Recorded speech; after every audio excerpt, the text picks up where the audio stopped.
तो आजकल आप देख रहे होगे ना 5 स्टेट में इलेक्शन हुए, तो उसमें से एक तमिलनाडु स्टेट भी है। बाकी जो 4 स्टेट हैं जैसे पुडुचेरी है, असम है, वेस्ट बंगाल है और कहाँ केरल, वहाँ तो क्लियर गवर्नमेंट बन गई, लेकिन तमिलनाडु का मामला जो है वो अटक गया।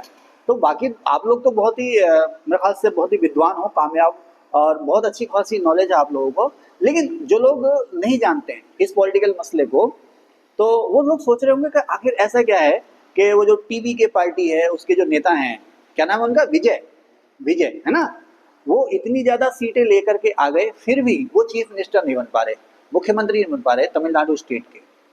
अब यहाँ पर गवर्नर का रोल क्या है और गवर्नर कैसे सीन में आ गए, या सारी जो पावर गवर्नर के हाथ में आ गई, यही कह सकते हैं कि अब गवर्नर जो कि जिसे कहा जाता है ना पर्दे के पीछे रहना, अक्सर लोग कह रहे थे ना हमारे यहाँ कॉन्स्टिट्यूशन में, जब लोग जो नए नए पढ़े होते हैं या बहुत ज्यादा उनको जानकारी नहीं होती है। अच्छा आपको मैं बता दूं ना, कुछ लोग पढ़ना जानते हैं, यहाँ पर क्या लिखा हुआ सब पढ़ लेंगे, लेकिन एक्चुअली वहां पर जो कॉमा लगा हुआ है, इस तरह से जो निशान लगा हुआ है, वो क्या निशान लगा है, उस खबर का मतलब क्या है, ये नहीं जानते। इसीलिए मैंने अपने इस टॉपिक का नाम रखा है खबर को समझो। इसमें बात करूंगा मैं जो तमिलनाडु का मामला है, गवर्नर क्या कर रहे हैं, वहां सरकार क्यों नहीं बन पा रही है, फ्लोर टेस्ट क्या होता है, गवर्नर क्यों कह रहे हैं कि सारे एमएलए को हमारे सामने पेश करो, उस पर थोड़ी सी बात करेंगे। किसकी सरकार बनेगी किसकी नहीं बनेगी, गवर्नर सही कर रहे हैं गलत कर रहे हैं, हमें इससे कोई लेना देना नहीं है, मामला क्या है ये आपको बताते हैं हम लोग। तो हमारे देश में आपको पता होगा कि जैसे एक प्रेसिडेंट होते हैं और एक प्राइम मिनिस्टर होते हैं, ठीक है, उसी तरह से हर स्टेट में, हर राज्य सरकार में, जैसे आपका उत्तराखंड स्टेट है, यूपी स्टेट है, उसी तरह तमिलनाडु भी एक स्टेट है, तो हर स्टेट में चीफ मिनिस्टर और गवर्नर होते हैं। जैसे सेंटर में प्राइम मिनिस्टर को पावर है, उसी तरह से अपने अपने स्टेट में चीफ मिनिस्टर को पावर है। जैसे जो रोल प्रेसिडेंट का है पूरे देश में, वही रोल अपने स्टेट में गवर्नर यानी के राज्यपाल का है, ठीक है।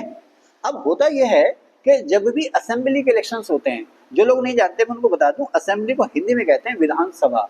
हम लोग जो एमएलए चुनते हैं ना, जैसे हमारे यहाँ गदरपुर सीट से कौन एमएलए हैं, अरविंद पांडे जी हैं, बाजपुर से यशपाल आर्य जी हैं, और रुद्रपुर से कौन है, रुद्रपुर से कौन है सर, शिव अरोड़ा जी है ना। तो ये सब क्या है, एमएलए, इनकी फुल फॉर्म है member of legislative assembly, Hindi में इनको कहते हैं विधायक। क्या कहते हैं, विधायक, ठीक है। तो ये हमारी विधानसभा में बैठते हैं, जैसे हमारी विधानसभा कहाँ है, देहरादून में, गैरसैंण में भी है। तो जैसे हमारे यहाँ 70 एमएलए हैं, उसी तरह से तमिलनाडु में भी 234 या 36, एग्जैक्ट डाटा मुझे याद नहीं है कितने एमएलए। जैसे मैं आपको बता दूं उत्तराखंड स्टेट है, तो यहाँ पर सरकार वो बनाएगा जिसके पास 70 एमएलए के आधे से एक ज्यादा सीट होंगी, यानी कि 36 सीट होंगी, वो सरकार बनाएगा। अब मामला फंस गया, तमिलनाडु में इलेक्शन हुआ, जो टीवी के पार्टी है उसको कितनी सीट मिली है, 108 107 कितनी सीट मिली है, हैं 108 108 सीट्स मिली है। लेकिन वहां सरकार बनाने के लिए आपके पास एमएलए होने चाहिए 118 118 एमएलए होने चाहिए, तब आप सरकार बनाएंगे। अच्छा आपको बताओ ना, जब हमारा देश आजाद हुआ 15 अगस्त 1947 में, उसके बाद पहली बार इलेक्शन में 1951-52 में, तो उस समय कांग्रेस पार्टी, पंडित जवाहरलाल नेहरू और कांग्रेस को जो दूसरे नेता थे बहुत ही फेमस थे, है ना। तो एक कहते ना एक छत्र राज, मतलब एक तरफ से जिधर देखो कांग्रेस, जिधर देखो कांग्रेस, सेंटर में भी कांग्रेस और स्टेट में भी कांग्रेस। जब इलेक्शन होते थे तो लोगों को कांग्रेस के अलावा कुछ सोचता नहीं था, लेकिन धीरे धीरे हालात बदले।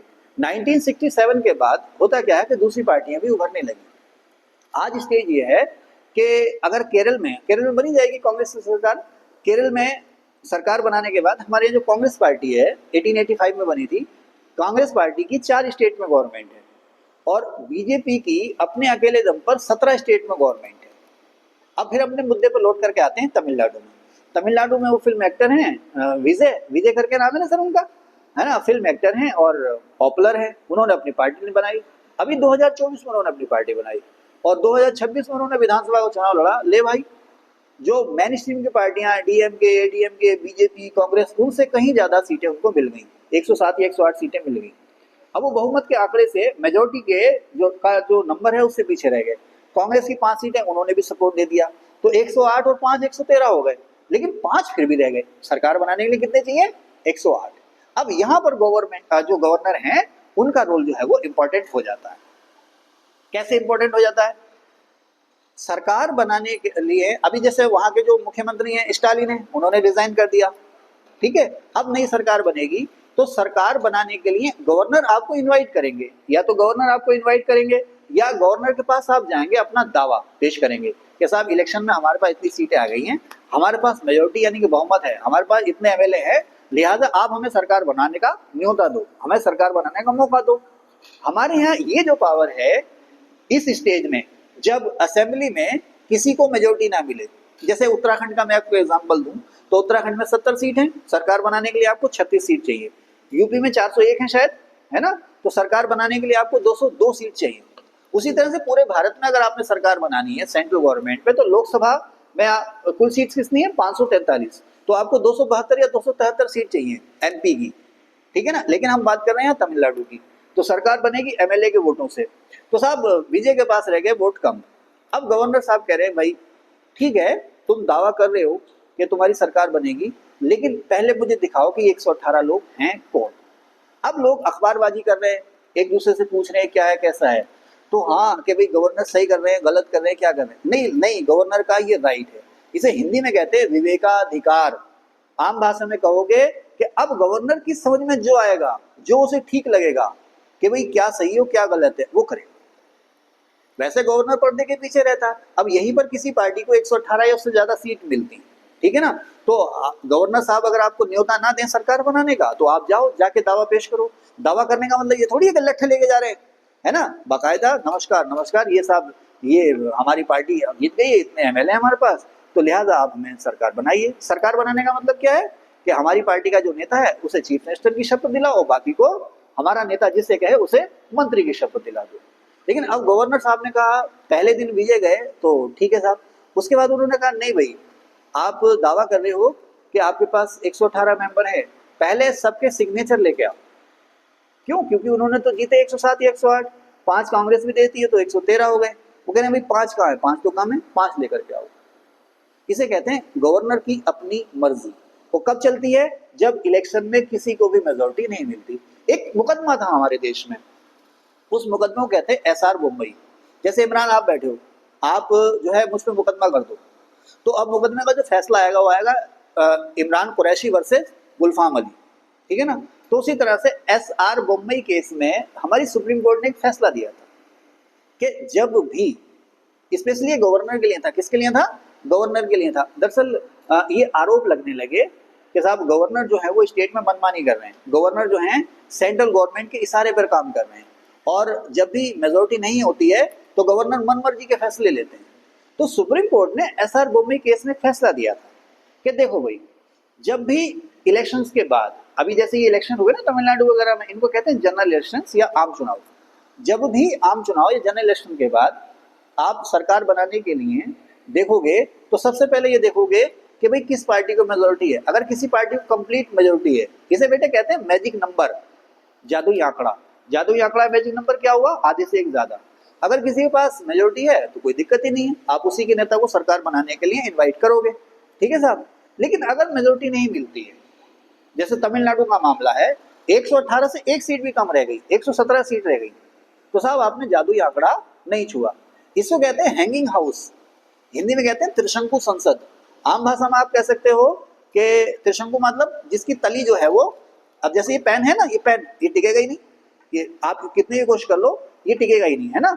लेकिन इसको आप टिकाओगे तो ये स्थिर है, स्टेबल है, ये रख गया। इसे कहते हैं स्थिरता। क्या कहते हैं? स्थिरता। ये नहीं गिरेगा साहब।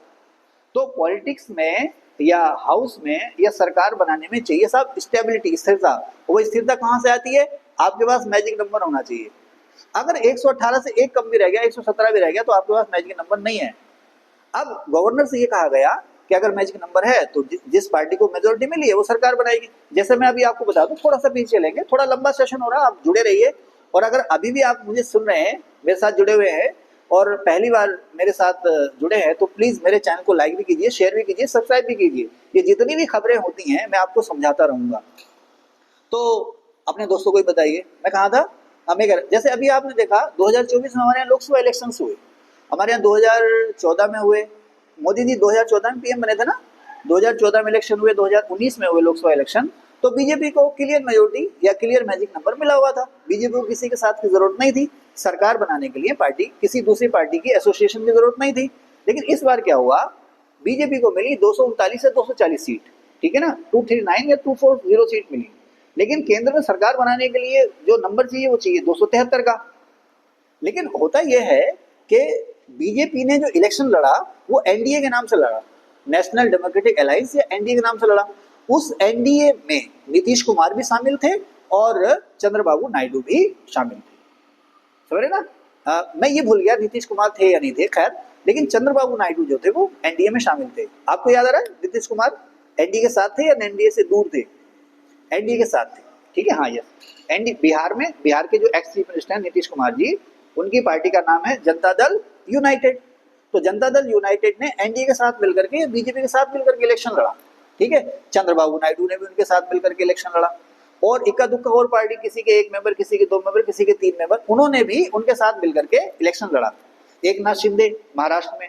तो हुआ क्या, ये जो अलायंस था जिसे हम कहते हैं ना एनडीए, इनके पास 273 सीटें आ गई।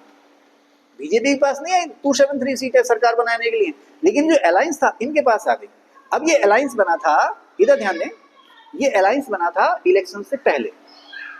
अगर ये अलायंस इलेक्शन के बाद बना होता तो हमारे राष्ट्रपति कह सकते थे, जो भी प्रधानमंत्री के लिए दावा बनाने के लिए आ रहे हैं, कह सकते थे भाई आप पहले तो हमारे सामने नंबर लेकर आओ, आपके पास नंबर है या नहीं है। लेकिन चूंकि अलायंस पहले बना था, एक साथ मिलकर के लड़े थे, तो यहाँ पर कोई शक शुबा था नहीं। मोदी जी ने इस्तीफा दिया, ठीक है साहब, और इस्तीफा देने के बाद हमारी जो राष्ट्रपति हैं उन्होंने उनको सरकार बनाने के लिए इन्वाइट किया, क्योंकि साफ दिख रहा है कि मेजोरिटी है। हालांकि अकेले बीजेपी का मेजोरिटी नहीं है, लेकिन दूसरे लोग उनके साथ हैं, साफ दिख रहा, तो आइए भाई आप सरकार बनाइए। लेकिन तमिलनाडु में ऐसा नहीं है। तमिलनाडु में डीएमके ने अलग लड़ा चुनाव, एआईएडीएमके ने, अन्ना द्रुमुक और द्रुमुक जो भी पार्टियां हैं उसने अलग लड़ा चुनाव, ठीक है। कांग्रेस तो खैर डीएमके के साथ थी, लेकिन जो टीवी के पार्टी है विजय की, उसने अलग लड़ा चुनाव। अब यहाँ पर फिर गवर्नर साहब की मन की मर्जी चलेगी, क्योंकि जादुई आंकड़ा नहीं मिला। अब उन्होंने कहा भी ठीक है भाई बताओ आपको कौन सपोर्ट दे रहा, ठीक है हमने मान लिया 5 कांग्रेस के हैं, लेकिन 5 तो फिर भी कम रह गए, सपोर्ट कौन दे रहा। अब क्लियर सपोर्ट किसी ने किसी को दी नहीं है। तो ऐसे में अब गवर्नर जो भी कर रहे हैं वो सही कर रहे हैं या गलत कर रहे हैं, उससे हमारा कोई लेना देना नहीं है। गवर्नर को ये राइट दिया है परंपराओं ने भी और एसआर बोमई केस ने भी। क्या राइट दिया है कि अगर किसी को मेजोरिटी ना मिले, अगर किसी को मेजोरिटी ना मिले तो आप उस अलायंस को देखो जो इलेक्शन से पहले बना और उसके पास सबसे ज्यादा सीट है। अगर कोई ऐसा अलायंस नहीं है जो इलेक्शन से पहले बना और उसके पास सबसे ज्यादा सीट है, तो आप उसको देखो जो सबसे बड़ी पार्टी है। जैसे तमिलनाडु में विजय की पार्टी, इलेक्शन से पहले अलायंस बने, लेकिन उनके पास टीवी के पार्टी या विजय की पार्टी से ज्यादा सीटें नहीं है, उनके पास विजय की पार्टी से ज्यादा सीटें नहीं है, ठीक है साहब। तो वो जो एसआर बोमई केस की जो गाइडलाइन है वो तो खत्म हो गई वहां पर आकर के, कि ऐसा अलायंस जिसके पास सबसे ज्यादा सीटें हैं और वो पहले बना। अब अलायंस बन रहे हैं, अब बनेंगे, लेकिन वो बाद में बन रहे। तो अब टीवी के पार्टी को या विजय की पार्टी को न्योता देना चाहिए था या नहीं देना चाहिए था, ठीक है साहब, इसकी बात करेंगे। गवर्नर के पास अब ये राइट है कि जब किसी को मेजोरिटी नहीं मिली है तो वो जिसे चाहे उसे इन्वाइट करे, ठीक है। अब गवर्नर ने इन्वाइट किसी को किया नहीं, क्योंकि गवर्नर भी देख रहे हैं ना, यहीं पर एक शब्द आता है बेटे, हॉर्स ट्रेडिंग। क्या आता है? हॉर्स ट्रेडिंग, इंग्लिश का एक शब्द है हॉर्स ट्रेडिंग, आप इसे कहोगे घोड़ों का व्यापार। तो अक्सर गवर्नर ये कहते हैं कि साहब हम जो है कि फला पार्टी को या फला पार्टी को सरकार बनाने के लिए इन्वाइट नहीं करेंगे। क्यों नहीं करेंगे? कि हमें हॉर्स ट्रेडिंग का आदेश है। इसका मतलब ये है कि जैसे मान लो कोई पार्टी है, सरकार बनाने के लिए 100 सीटें चाहिए, अब उसके पास रह गई 90, 10 सीटें कम पड़ गई, तो अब वो क्या करेगा, दूसरी पार्टियों के, ये किसी भी देश में हो सकता है, नेपाल, बांग्लादेश, पाकिस्तान, श्रीलंका, किसी भी देश में हो सकता है। अब वो क्या करेगा, दूसरी पार्टियों के मेंबर्स को लालच देगा, पैसे देगा या लालच देगा या धमकी देगा, कैसे भी करके दूसरी पार्टियों को तोड़ करके अपने साथ मिलाएगा। इसको कहते हैं, क्या कहते हैं, हॉर्स ट्रेडिंग। तो गवर्नर कह रहे थे साहब हम आपको न्योता नहीं देंगे। हमारे गवर्नर तमिलनाडु के नहीं कह रहे, अक्सर गवर्नर ये कहेगा कि नहीं साहब अगर हम आपको न्योता देते हैं तो हॉर्स ट्रेडिंग हो सकती है। पहले भाई साहब हम देख लें किसकी सरकार बनेगी और किसकी नहीं बनेगी, कौन किसे सपोर्ट दे रहा है और कौन किसे सपोर्ट नहीं दे रहा। समझ गए मेरी बात? तो उसी तरह से जब अब टीवी के जो नेता विजय हैं, जब ये गए गवर्नर साहब के पास पहली बार, मिले और मिलके उन्होंने सरकार बनाने का दावा पेश किया। सरकार बनाने का दावा पेश करने का मतलब ये सर ये रखें हमारी लिस्ट, हम इलेक्शन जीत गए, हमारे पास इतने लोगों के सपोर्ट है। तो गवर्नर साहब ने उस समय तो उनका वेलकम किया, ना कहा ना हाँ कहा, ना ये कहा कि फला तारीख को आप ओथ ले लेना या शपथ ले लेना। लेकिन अगले दिन जब गवर्नर साहब ने लेट करना शुरू कर दिया, यानी कोई भी डिसीजन लेने से अभी भी, मतलब ये नहीं कि मना किया, ना कर रहे ना हाँ कर रहे हैं, शांत बैठे, मौके का या हालात पर नजर रख रहे हैं, तो उससे लोगों को ये लगने लगा कि साहब लग रहा है कि विजय साहब को अब सरकार बनाने के लिए नहीं बुलाया जाएगा। लेकिन उन्होंने ये जरूर कह दिया कि साहब ये जो मेंबर हैं 118 जो सरकार बनाने के लिए चाहिए, उनके सिग्नेचर हमें ला करके दे। अब मान लो विजय ऐसा नहीं कर पाते हैं, वो सपोर्ट नहीं ले पाते हैं, तो क्या होगा? अब गवर्नर ये देखेंगे किसकी सरकार बन सकती है। मान लो वहां पर वो दूसरी पार्टियां हैं, जो दो पार्टियां अलग अलग हैं, डीएमके एडीएमके जो पार्टियां, वो आपस में मिल जाए, सपोज कांग्रेस भी उनके साथ मिल जाए, दो चार लोग और मिल जाए उनके साथ, और वो गवर्नर के साथ सामने जाकर कहते हैं साहब 118 सीटें हो गई हमारी, ये रखिए साहब, ये है एक, ये एक, ये एक, ये ऐसे करके। एक सब ये भी आता है, कभी कभी कहते हैं गवर्नर के सामने, हमारे सामने लेके आओ, उसे कहते हैं परेड कराना। क्या कराना? परेड कराना। वो कहते हैं हमारे सामने लेके आओ इनको। ऐसा भी हुआ है ना। गवर्नर हाउस का नया नाम क्या हो गया? लोक भवन, है ना, जिसे हम राजभवन कहते थे ना, अब उसका नया नाम क्या हो गया? लोक भवन। तो कभी कभी राजभवन में परेड भी हुई है कि साहब देखो मेरे साथ इतने आदमी हैं, मेरी सरकार बनेगी या उसकी सरकार नहीं बनेगी।